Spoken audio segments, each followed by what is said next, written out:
Nous sommes au centre équestre UCPA de Bois-le-Roi où chaque semaine, Lisa, 10 ans, accompagnée de sa mère, Marie-Hélène, vient pour une séance d'équithérapie.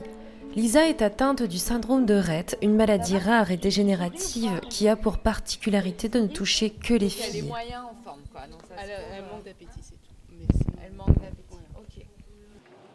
Alors, Pepsi.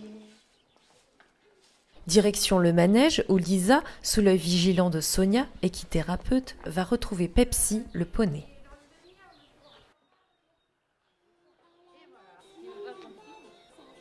Dans un premier temps, Sonia fait le point sur la semaine de Lisa pour connaître son état d'esprit. Bien qu'elle ne peut communiquer, Sonia prend le temps avec elle de lui parler. Ensuite, place à un peu d'exercice où Sonia cède du poney pour que Lisa se tienne debout. Place à la relaxation, la plus grande partie de la séance. Sonia allonge Lisa sur une polaire confortable, ventre contre le dos du cheval, car sa scoliose l'empêche de se tenir droite. Sonia va favoriser le contact physique entre Lisa et Pepsi, ce qui lui permet de se détendre et de s'ouvrir aux autres.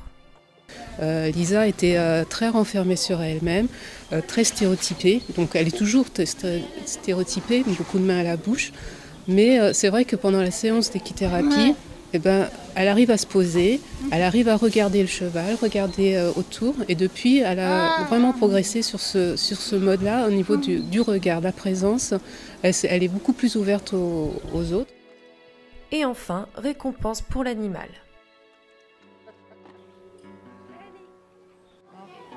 Au revoir. Faut trouver comment la positionner, quoi. J'ai pas encore le coup de main avec Pepsi de la monter parce qu'elle commence à être lourde. Hein. Bon, mais ça a été. Je pense qu'elle s'est libérée comme d'habitude au niveau de l'estomac. Tout tourne autour de Lisa. Quand on a un enfant polyhandicapé, c'est vrai que la vie change. C'est vraiment du jour au lendemain. On n'a plus du tout les mêmes projets.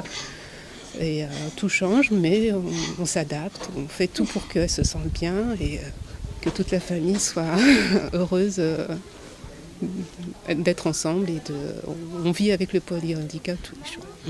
Sonia s'occupe de différents patients, enfants, adolescents et adultes en difficulté sociale et familiale ou atteints de différents handicaps comme la trisomie, l'autisme, les infirmes motricité cérébrale, la schizophrénie, mais aussi tout ce qui touche aux troubles psychologiques. Comment devient-on équithérapeute et y a-t-il une formation particulière ? Pour être équithérapeute, il faut d'abord un diplôme dans le secteur médico-social. Donc moi, j'ai fait un diplôme d'éducatrice spécialisée, mais d'autres font autant psychologue qu'infirmier, qu'assistante sociale, orthophoniste, psychomote. Voilà, c'est vraiment dans le secteur médico-social.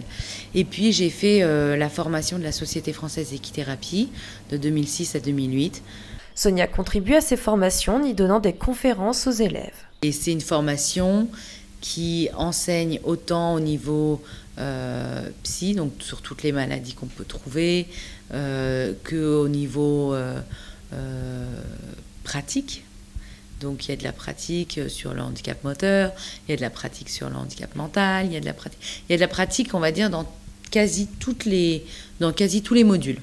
Aujourd'hui, le coût de la formation reste élevé, entre 5 et 10 000 euros, sans que pour autant l'équithérapie soit reconnue comme un soin par le corps médical.